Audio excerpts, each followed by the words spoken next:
Hi everyone, this is Jim and welcome back to my YouTube channel. Ito na nga post ng Mighty Clean. So mula November 1 hanggang 12, gawing Mighty ang Pasko. Sulitin ang 11/11 Mega Pamasko Sale. Shop Mighty Clean sa Shopee. Free shipping. At next naman ay post ng GMA Networks Sparkle GMA Artist Center. Mapupuno ng puso ang ating Pasko mga kapuso. Sabay-sabay natin panoorin ang GMA Christmas Station ID 2025 bukas na sa All Out Sundays. So yun na nga, November 9 bukas ang Station ID reveal. Ay sana naman, nandiyan na si Barbie. Last year wala siya kasi yung nag-Chicago siya, diba? Nakainis. Sana this year nandito siya. At next naman ay post ng Barbinatics, Sparkle 30, the 30th anniversary concert directed by Direct Rico Gutierrez, November 15, 2025, 5 p.m. MOA Sky. Ayan na nga, this one and only Barbie Fortesa is bringing her Sparkle at Sparkle 30. Secure your tickets, super easy, here's how. Download the SM Malls online app and sign up or log in. Scan the QR code and search for Sparkle 30 in the app. Swipe the coupon to redeem your event pass. At grabe, napaka all-star nga nito. Nandito nga si Barbie Fortesa, dadalo din si Alden Richards, Miss Bianca Umali, Julie Ann San Jose, Miguel Tan Felix, Jillian Ward, at to na nga si Royce Cabrera, Kelvin Miranda, at yun na nga, nakasama rin si Rahil, si Michael Sager, si Vince Maristela, Sean Lucas, ayan. So si Shanti, Olive May, ayan, si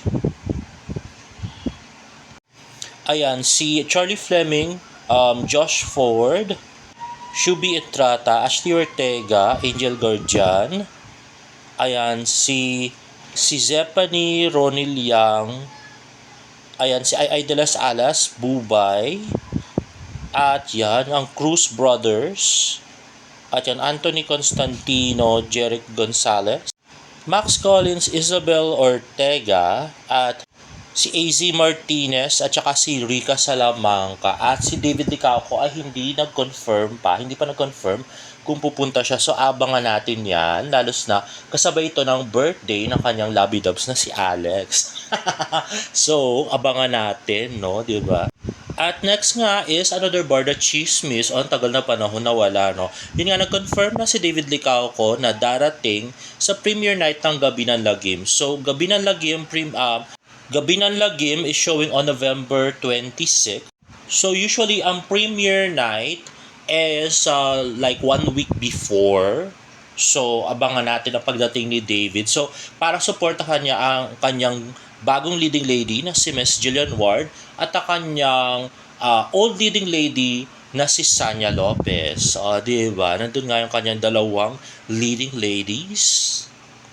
At next naman ay may nag-reach out nga na fan directly sa fans club ni David Licauco. Ito mga legit fans club to na alam talaga ang buhay at love life ni David Licauco. Yan nga ang David's Advocate. Sabi, thank you so much for taking time to read my chat and please send my regards and well wishes to David. Sabi, ito yung sagot ng David's Advocate sa kanyang chat. Sabi, hello, apologies for the very late response. Thank you so much for sending us your concern about Barda. We appreciate supporters like you who are able to balance real and showbiz and manage and sustain them both as entertainers. Bothering talaga ang mga gawa-gawang kwentong intended to mislead fans. Iba-iba ang intensyon nila for viewership, engagement, especially yung nagmo-monetize na mga pages. So we don't know if totoong fans ba sila ng Barda o hindi. Diba, Pikwa? While others simply want to supply their fantasies about the two, either way, nakakasira pa din siya and nagiging sanhi ng ingay na at hindi na maganda ang resulta. Nonetheless, let's keep supporting them both, Barbie and David, habang may endorsements pa sila together as Barda. Maraming salamat and stay safe. Ayun, di ba? Napakalinaw ng message ng legit na fans club ni David Licauco na sabi nga nila ay endorsements na lang meron ang Barda. Di ba? Sa kanila na mismo galing din. At yun na nga, yung gumagawa ng pantasya tungkol sa Barda na real life couple sila na hindi naman totoo. Marami nakakaalam. Mga Barda di Lolo lang naman ang hindi may alam na hindi real life couple ang Barda. Ang daming may alam, fans club ni David, lahat ng mga taga GMA. Naku no, kahit nga mga reporter alam na hindi sila real life couple, no? Katartaduan. Kalokohan lang yung nagsasabing real life couple ang Barda, no? Kagaguhan yan.